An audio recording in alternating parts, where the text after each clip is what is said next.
Hi everyone, it's Lisa and welcome back to a new video. Today we're going to be doing a little bit of a book haul. So over the last little bit, I have actually bought some books that have been sitting on my shelf. 3 of them I bought about almost a month ago, probably 3 weeks ago, somewhere in there. One of them I found at a local little free library. So let's go ahead and talk about the books that I picked up. Now, the ones that I got from the library, which will be the first 3, I wasn't planning on buying any, and something about these ones kind of kept pulling me back.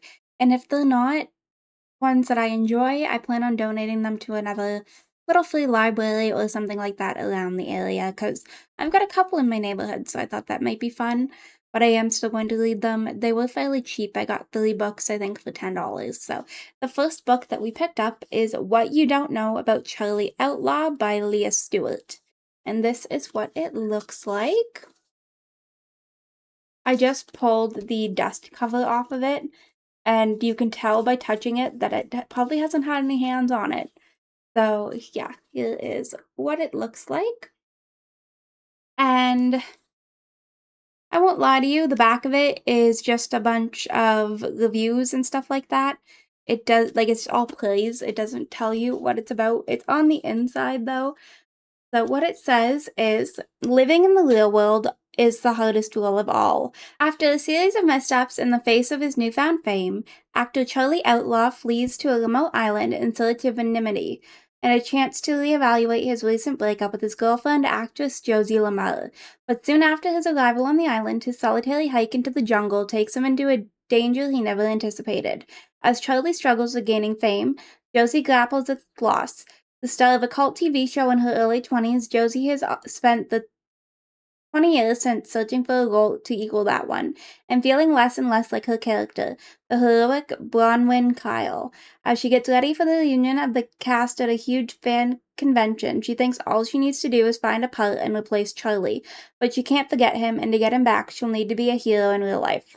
So one thing you're going to notice is I was apparently in a yellow book cover phase this day, so I found that kind of interesting. But yeah, so that is the first book that we went ahead and picked up. It's classified as a fiction, but that's what we're looking like with the first book.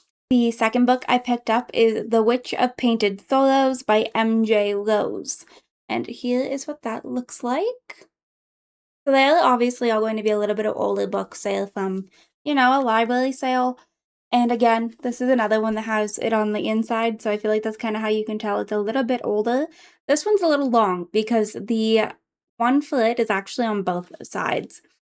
So it's New York socialite Sandrine Salome flees an abusive husband for her grandmother's Paris mansion, but what she finds there is even more menacing. The house, famous for its lavish art collection and elegant salons, is closed and under renovation. Her grandmother insists it's too dangerous to visit, but Sandrine defies her. An unexplainable force is drawing her home. There she meets Julian Duplessis, a mesmerizing architect, who introduces her to the City of Light. Its art world, its sophisticated entertainment, its forbidden occult underground, and to her own untapped desires. From a mysterious fire at the Palace Garnier Opera House, to a terrifying accident at the Eiffel Tower and clashes with Gustave Moreau at the École des Beaux-Arts, Sandrine experiences awaken her passions among the bohemians and demimonde. Sandrine uncovers her erotic nature as a lover and a painter. The more ominous influences threaten her husband is tracking her down, and something insidious is taking hold, changing Sandrine, altering her. She's overcome by the spirit of La Lune, a witch, a legendary 16th century courtesan, and an unsung artist in her own right, who exposes Sandrine to the darkness that could be a gift or a curse. This is Sandrine's Wild Life of the Soul, her odyssey in the magnificent city of Paris. And then I'll flip to the back. Of arts, love, and witchery, and not until she resolves a tragic love story and family curse will she be free of the ghost possession. So, yeah, that's kind of what that's going to be, and I'm hoping to do maybe, like, a review of them, but, like, it's so pretty. Like, I don't know, I really like the cover art. Really pretty. And I believe this one's a historical fiction. And then last but certainly not least from the library sale, I have The Unpredictable Consequences of Love by Jill Marcel. And here is what that looks like. So it says, and thankfully this one's on the back and not the end of the cover. In the idyllic seaside town of St. Caius, Sophie is putting the past firmly behind her. When Josh Strachan arrives in St. Caius to run the family hotel, he can't understand why Sophie has zero interest in letting any man into her life. He also can't understand how he's been duped into employing Sophie's impulsive friend Tula, whose crush on him is decidedly unrequited. St. Caius has more than its fair share of characters, including the charming but utterly feckless surfer Riley Bryant, who has a massive crush on Tula.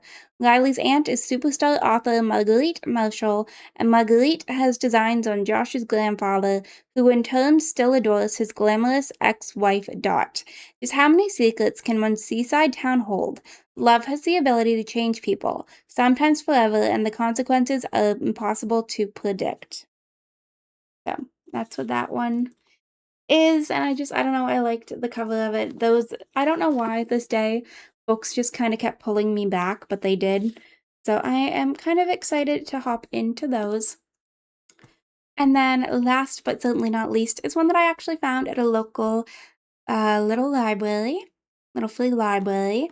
So I went ahead and I dropped off a copy of a book that I've had probably for over a decade and I've never read, which was the first book in the Beautiful Creatures series, who I can't remember who it's by. And I found a book that has been on my TBR list since September of 2025, and it was one that was going around TikTok for quite a while. It's one that's appropriate for not only children but also adults, and that is Impossible Creatures, and look at how pretty. So this is by Catherine Rundell, and I don't own any books that have edges, but like it's done all the way around. It says that this is the Latatosca edition, which I guess is what this little character is. And it looks like a little squirrel. So, the back of it is, it was a very fine day until something tried to eat him. The day that Christopher rescued a drowning baby griffin from a hidden lake would change his life forever. It's the day he learned about the archipelago, a cluster of unmapped islands where magical creatures of every kind have thrived until now.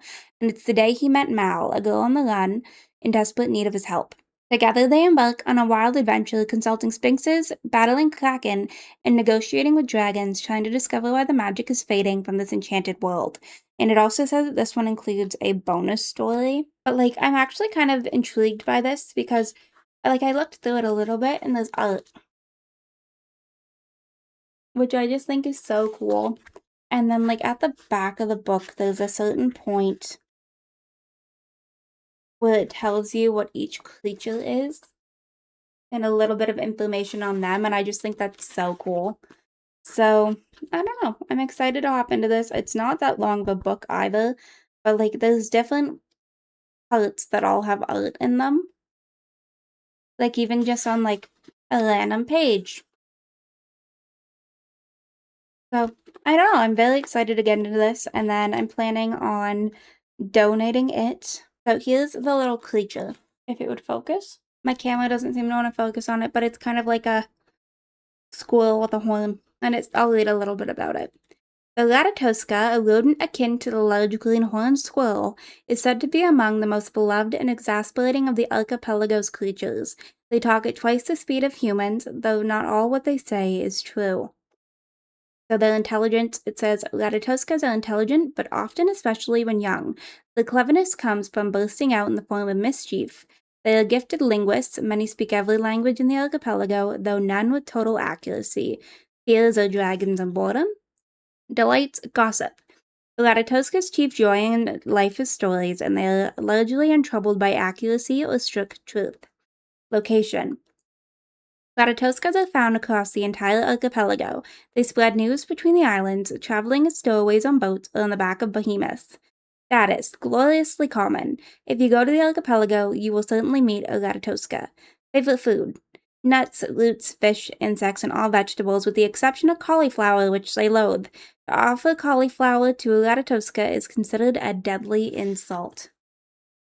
So that is my little bit of a book haul. It's not a huge one. I'm probably going to take another trip to the little flea libraries because I actually I have okay, so I have a book on my shelf somewhere. Over this somewhere. The Midnight Library by Matt Haig. I bought it from a local store, read it, didn't enjoy it, and I know it's one that a lot of people really like. So I kind of want to put it out there and see if anybody wants it and see if I can maybe find another possible hidden gem.